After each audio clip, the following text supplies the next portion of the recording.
Students of class 6, हमने पिछली बार fractions को नंबर लाइन पर किस तरह से शो करते हैं इसको सीखा और उसी पर प्रैक्टिस सेट का पहला सवाल है। What fractions do the points A and B show on number lines below. यानी आपको कुछ अददी खत दिए जाएंगे और उनमें खाली चौकोने में लिखिए कि हर खत पर नुकात ए और बी किस किस कसर को जाहिर करेंगे। तो ये पहला आपका अददी खत यहाँ पे दिया हुआ है, नंबर लाइन दी हुई है और इस नंबर लाइन में आपको पॉइंट ए और पॉइंट बी पर कौन सा कसर यानी कौन सा फ्रैक्शन आएगा वो आपको बतलाना है।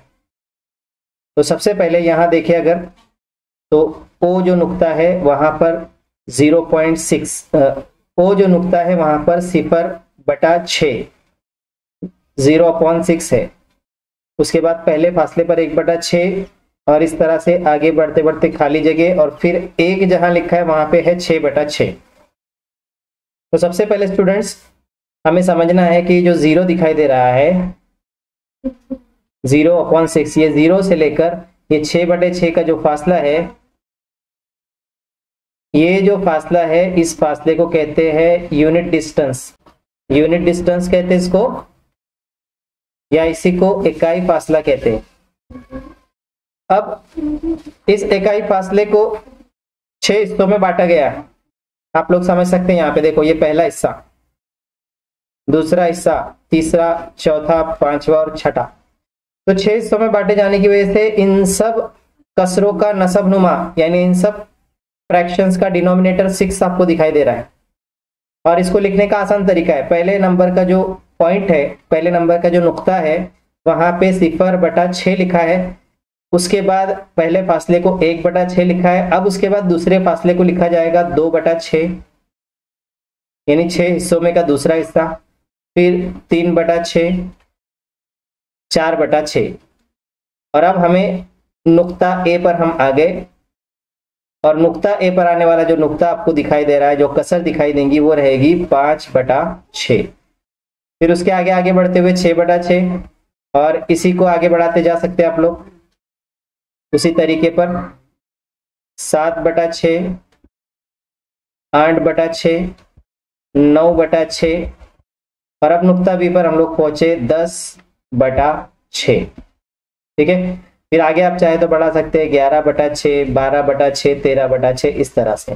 तो इस अददी खत पे हमने पहचान लिया कि नुक्ता ए जो है उस पर कसर आएगी 5/6 और नुक्ता बी पर कसर आएगी 10/6। ठीक है, तो इसी तरीके के सवाल हमको हल करने हैं। हर अददी खत में आपको ए और बी नुक्ता कौन सी कसर को जाहिर करेगा वो आपको बताना है। अब यहाँ अददी खत नंबर 2 देखिए। अददी खत नंबर 2 में ये 0 है और 5/5 पर जो है वो एक इकाई फासला है, पहला इकाई फासला। और पहले इकाई फासले को कितने हिस्सों में बांटा गया है उस पर से हम लोग नसब नुमा यानी डिनोमिनेटर का अंदाजा लगा सकते हैं। कसर का डिनोमिनेटर क्या आएगा यानी कसर का नसब नुमा क्या आएगा। ठीक है, और उस हिसाब से हम फिर हर नुक्ते पर कौन सी कसर आएंगी वो लिख सकते हैं। तो यहाँ आप देख सकते हैं 5 हिस्से किए गए हैं 0 से लेकर 1 तक, 1, 2, 3, 4 और 5 और हर इकाई फासले के फिर 5-5 हिस्से किए गए हैं। इसका मतलब फ्रैक्शन के डिनोमिनेटर में यानी फ्रैक्शन में नीचे जो है बटे में 5 आएगा। तो अब हमारे लिए आसान हो गया इसको लिखना कि जो 0 है, जो नुक्ता ओ है वहां पे हम लोग लिखेंगे 0/5, 0/5। पहले पर लिखेंगे 1/5, दूसरे पर लिखेंगे 2/5 और ए की कीमत लिखेंगे 3/5। तो ए की कीमत आपको मिल गई 3/5।